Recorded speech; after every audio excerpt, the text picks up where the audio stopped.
नमस्ते दोस्तों, स्वागत है आपका मेरे YouTube चैनल पे। मेरा नाम कुसुम मीना है और मैं currently I am working as an assistant section officer in central secretariat services. और इस वीडियो के माध्यम से मैं आपको अपनी जर्नी बताने की कोशिश करूँगी। तो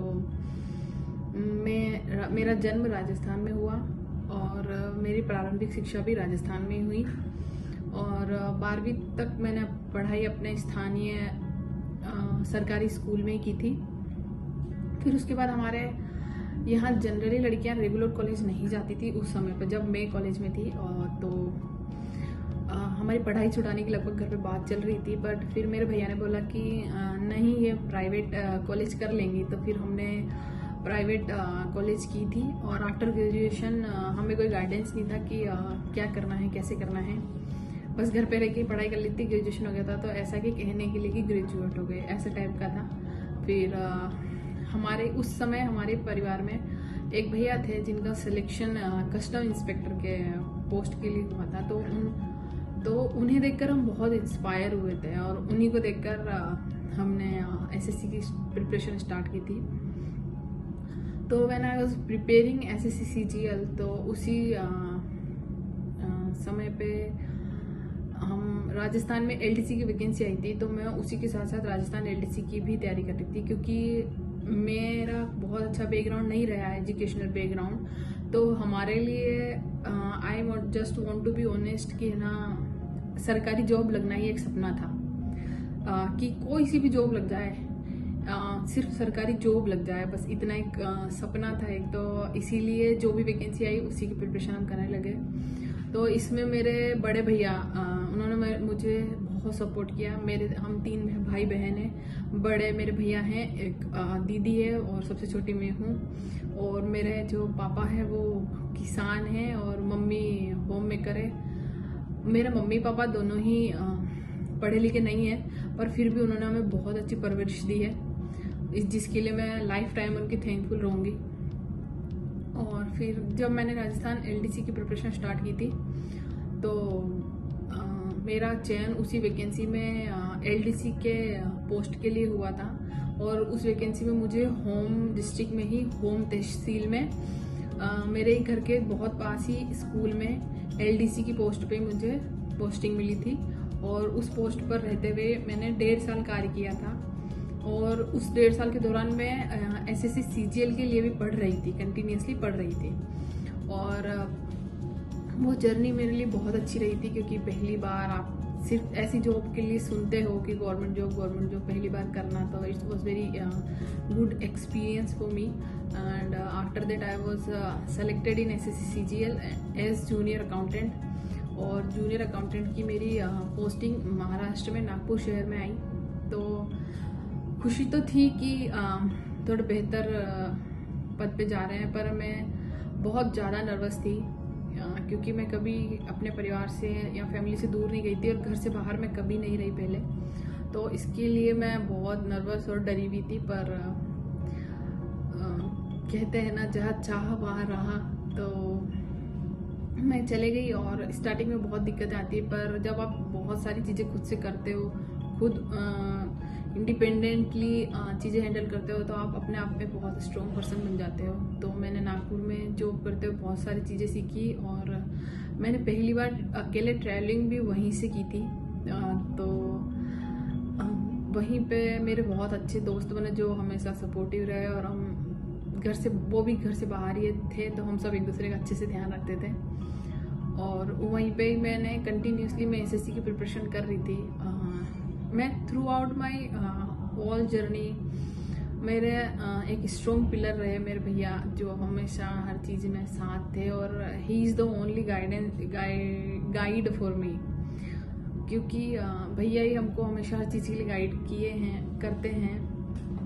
और मेरी अगर कहा जाए तो वन एंड ओनली बहुत अच्छी दोस्त, ऐसे मेरे बहुत अच्छे दोस्त हैं। पर मेरी दीदी भी मेरी बहुत अच्छी दोस्त है, जिनसे मैं अपनी हर बात शेयर करती हूँ। तो मेरी दीदी भी मेरे सफ़र में मेरी बहुत अच्छी सपोर्टर रही हैं ऑल टाइम। फिर उसके बाद मैंने एसएससी की एग्ज़ाम कंटिन्यूसली दे रही थी।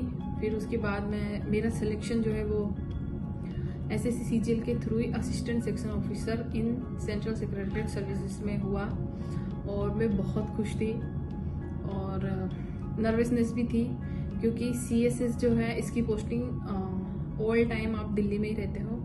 ये जॉब जो है ये दिल्ली वालों के लिए बहुत अच्छी अपॉर्चुनिटी, क्योंकि आपको लाइफ टाइम कहीं पर भी आपका ट्रांसफ़र नहीं होता है, आप ओवरऑल एक जगह सेटल हो जाते हो।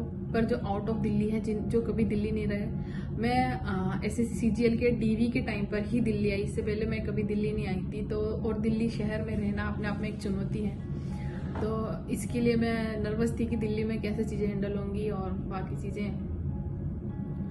फिर मैंने अपने नागपुर में जूनियर अकाउंटेंट के पद से, वहाँ से मैंने टेक्निकल रेजिग्नेशन के थ्रू मैंने यहाँ CSS में अभी कुछ दिनों पहले ज्वाइन किया है। और मेरी यहाँ की अभी हमारी CSS की न्यू पोस्टिंग है, तो अभी हमारी ट्रेनिंग पीरियड चल रहा है और हमारी ट्रेनिंग चल रही है। और मैं अपनी जर्नी में जब भी पीछे मुड़कर देखती हूँ तो मैं 1 साल पहले, 2 साल पहले या 3 साल पहले वाली कुसुम में और अब मैं बहुत अंतर देखती हूँ, क्योंकि मैं I was very below average student. मतलब मैं आपको अपनी एक बात बताना चाहती हूँ कि SSC CGL का जो एग्जामिनेशन होता है उसमें इंग्लिश का बहुत रोल होता है। मतलब आप 50% जो एवरेज मार्क 50% जो वेटेज होता है वो इंग्लिश का ही होता है। और I was very weak student, मेरा इंग्लिश बहुत वीक थी।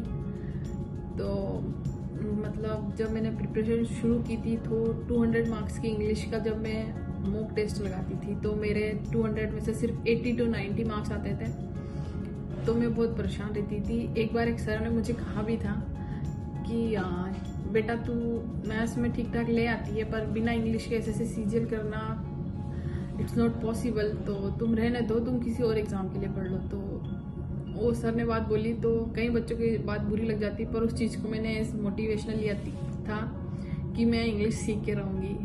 और फिर मैंने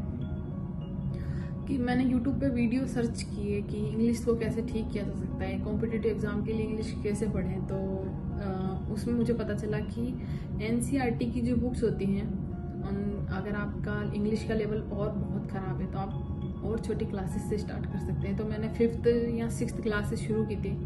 मैं 6th और 7th की NCERT खुद ही खरीद के लाई थी और तो मैंने वो पढ़ना शुरू करी। तो मुझे इंग्लिश बिल्कुल नहीं आती थी, तो मैं चैप्टर्स को मुझे समझ भी नहीं आते थे कि चैप्टर्स की जो स्टोरीज है वो क्या कहना चाहती है। तो मैं पहले उन चैप्टर्स को यूट्यूब पे देखती थी, हिंदी में सुन के समझती थी, फिर उन्हीं चैप्टर्स को मैं NCERT बुक में पढ़ के रिलेट करती थी और इस तरह से मैंने अपनी इंग्लिश धीरे धीरे सही की है और आज मेरी इंग्लिश काफ़ी ठीक हो गई है। और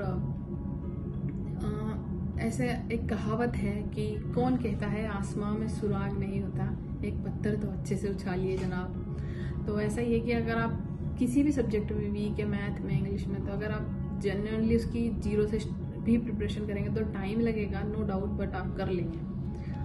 उसका एक उदाहरण मैं ही हूँ, क्योंकि I was just a very bad student in English. So मैं आपको अपनी जर्नी के माध्यम मतलब मैंने आपको अपनी जर्नी बताई है।